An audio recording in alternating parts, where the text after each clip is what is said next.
தமிழ் தலைவாஸ் டீமை பத்தி சிங்கிள் ரிவ்யூல பார்க்க போறோம். சோ தமிழ் தலைவாஸ் டீம் மேல நிறைய பேர் நிறைய ஒப்பீனியன்ஸ் வச்சிட்டு இருக்காங்க. பிரச்சனைகள் இருக்குன்னு சொல்றாங்க, நிறைய பாசிட்டிவான விஷயங்கள் இருக்குன்னு சொல்றாங்க. சோ எல்லாத்தையுமே இந்த ஒரு வீடியோல டீடைல்டா பார்க்க போறோம். அண்ட் வீடியோ ரொம்ப நாளுக்கு அப்புறம் போடுறோம். சோ லைக் பண்ணிட்டு ஷேர் பண்ணிட்டு சப்ஸ்கிரைப் பண்ணிக்கோங்க. சோ வாங்க இப்போ வீடியோ ஸ்டார்ட் பண்ணிடலாம்.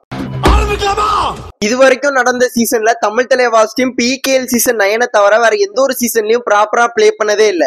நான் கேட்டேனா இல்ல.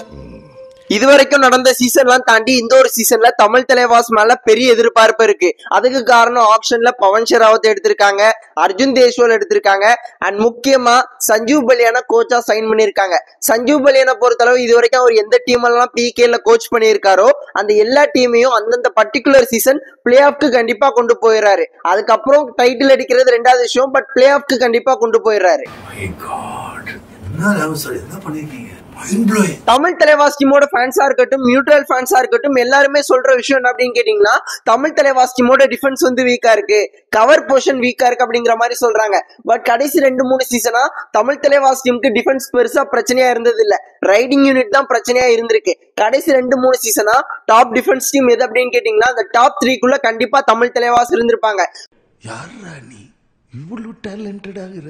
சோ இன்னொரு இன்எக்ஸ்பீரியன்ஸ் இருந்தாலும் பெரிய பேர்கள் இல்லைனாலும் அந்த டிஃபென்ஸ்ல காம்பினேஷனா பயங்கரமா பண்ணிருக்காங்க. சோ இது வரைக்கும் தமிழ் தலைவாஸ் டீமுக்கு ரைடிங் தான் பெரிய பிரச்சனையா இருந்திருக்க தவிர டிஃபென்ஸ் எவ்வளவு பெரிய பேர்கள் இல்லைனாலும் இன்எக்ஸ்பீரியன்ஸா இருந்தாலுமே அந்த டிஃபென்ஸை எப்படியாவது ஸ்ட்ராங் பண்ணிடுறாங்க. சோ அதே போல இந்த வாட்டியும் பண்ணுவாங்க அப்படிங்கறதுல நம்பிக்கை அதிகமா இருக்கு.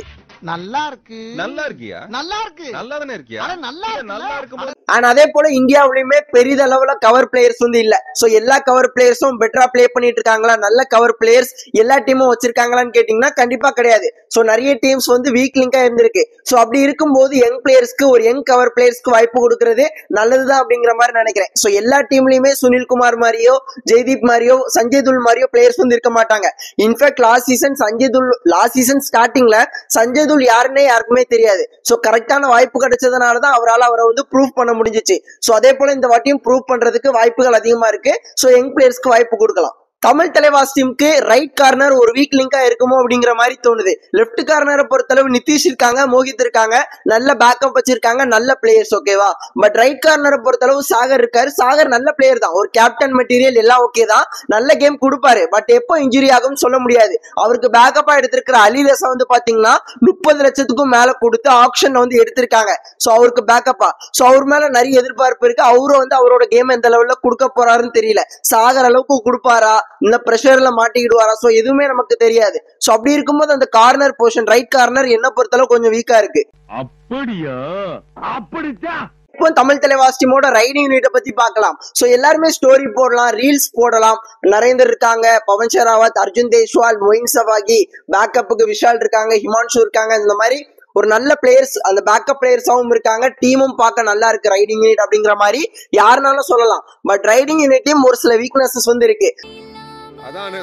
சோ பவன் ஷெராவத் எவ்வளவு ஒரு பெரிய நல்ல பிளேயர் நம்ம எல்லாருக்குமே தெரியும். 2.5 கோடிக்கு மேல எல்லாம் கொடுத்து எடுத்திருக்காங்க. இன்ஃபேக்ட் மோஸ்ட் எக்ஸ்பென்சிவ் பிளேயர் இன் PKL ஆக்ஷன் யார் அப்படின்னு கேட்டீங்கன்னா பவன் ஷெராவத். அவங்க எல்லாருக்குமே தெரிஞ்சிருக்கும். தமிழ் தலைவாஸ் தான் PKL சீசன் 9ல வந்து எடுத்தாங்க.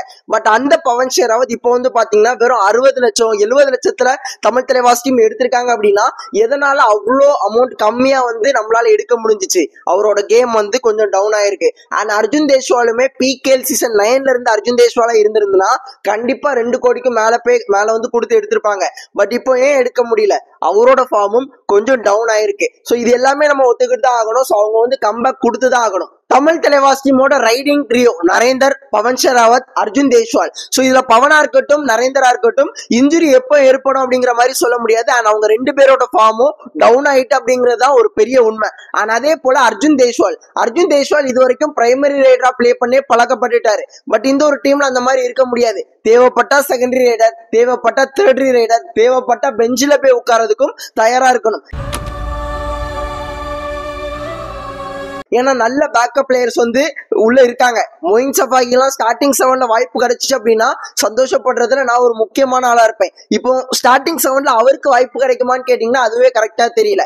சோ ரைடிங் ட்ரியோ அப்படிங்கிற மாதிரி பயங்கரமா பில்டப் கொடுக்குறோம். ஆனா அதே நேரத்துல அந்த மெயின் பிளேயர்ஸ் எல்லாருமே அவங்களுக்கும் ஒரு பிரச்சனை இருக்கு, அவங்களும் அவங்களோட கேம் டவுன்ல இருக்கு அப்படிங்கறத புரிஞ்சுக்கிட்டு அவங்களோட ஃபிட்னஸை கரெக்டா கொண்டு வந்து கேமை நல்லா கொடுப்பாங்க அப்படிங்கிற நம்பிக்கை இருக்கு. சோ இந்த சீசன் நல்லதா அமையும் அப்படிங்கிற நம்பிக்கை இருக்கு. வெற்றி நமக்கு. இந்த ஒரு தமிழ் தலைவாஸ் டீம்ல எனக்கு ஒரு பெரிய ஒரு ஏமாற்றமா இருந்தது, வருத்தமா இருக்கிறது வந்து பாத்தீங்கன்னா தமிழ் தலைவாஸ் டீம்ல தமிழ் பிளேயர்ஸ்க்கு வாய்ப்பு கிடைக்காதது. ஏன், எதுக்கு? தமிழ்நாட்டுல ஒரு பிளேயர் கூட இல்லையா தமிழ் தலைவாஸ் டீமுக்கு போய் பிளே பண்ற அளவுக்கு? தமிழ்நாட்டுல ஒரு பிளேயருக்கு கூட டேலண்ட் இல்லையா அப்படிங்கறத என்னோட கேள்வி. கண்டிப்பா டேலண்ட்லாம் நிறைய இருக்கு. ஆனா அதே போல இப்போ இருக்கிற தமிழ் தலைவாஸ் டீம்ல தமிழ் பிளேயர்ஸை விட லோவா கேம் கொடுக்குற நிறைய பிளேயர்ஸ் இருக்காங்க. சோ அதெல்லாம் நீங்க ஒத்துக்கிட்டே தான் ஆகணும். அதுக்காக அந்த பிளேயருக்கு டேலண்ட் இல்ல, இந்த பிளேயருக்கு டேலண்ட் இல்ல அப்படிங்கிற மாதிரி சொல்ல முடியாது. எதுவா இருந்தாலுமே நம்ம கேமை பார்த்துட்டு தான் சொல்ல முடியும். ஆனா அதே அந்த வகையில பார்க்கும்போது தமிழ் பிளேயர்ஸ் நிறைய பேர் தமிழ் தலைவாஸ் டீம் போறதுக்கு தகுதி உள்ளவங்களா இருக்காங்க. கரெக்ட், நியாயமான பேச்சுப்பா. தமிழ் தலைவாஸ் டீமோட ஃபைனல் ப்ரெடிக்ஷன், அதாவது PKL சீசன் 12ல தமிழ் தலைவாஸ் டீம் டைட்டில் ஜெயிப்பாங்களா ஜெயிக்க மாட்டாங்களா, எது வரைக்கும் போக போறாங்க, பிளே ஆஃப்க்கு போவாங்களா போக மாட்டாங்களா? சோ என்னோட ஒப்பீனியன் சொல்றேன். சோ என்ன அப்படின்னு கேட்டீங்கன்னா தமிழ் தலைவாஸ் டீம் பிளே ஆஃப்க்கு ஈஸியா போயிருவாங்க. ஃபைனலுக்கு போனாலுமே ஆச்சரியப்படுறதுக்கு ஒண்ணும் இல்ல. பட் ஏதோ ஒரு முக்கியமான நாக் அவுட் மேட்ச்ல தோத்து வெளியேறிடுவாங்க அப்படிங்கிறது என்னோட ஒப்பீனியனா இருக்கு.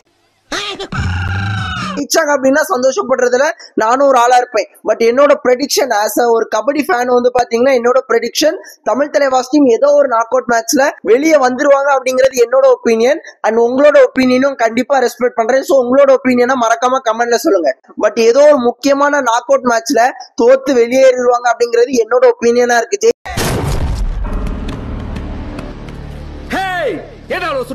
எப்படிப்பா இதெல்லாம் கேட்க முடியும்?